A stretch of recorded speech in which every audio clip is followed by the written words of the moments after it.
বন্ধুরা, এই যে আমি চলে আসছি আবারও আদিনাথ মন্দিরের রাম সীতা মন্দিরে। তো রাম সীতা মন্দির আপনাদেরকে একটু দেখাবো। রাম সীতা মন্দির, এই জুতাটা খুলি, একটু ভূতরে ঢুকবো আমি। এই যে রাম সীতা মন্দিরের ভিতরে চলে আসলাম।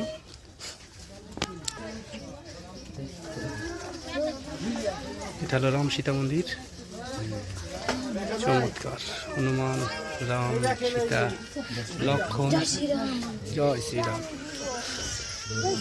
জয় শ্রীরাম, জয় শ্রীরাম, জয় শ্রীরাম। রাম যেন সকলের মনোবাসনা পূর্ণ করে, এই আশা নিয়েই সমস্ত সনাতন ধর্মী লোকেরা এখানে ভিড় করতেছে, এখানে আসতেছে। এখানে এসে মনোবাসনা পূর্ণর জন্য ভগবান রাম সীতার কাছে প্রণাম করছে। সবাই প্রণাম করছে, আমিও প্রণাম করব।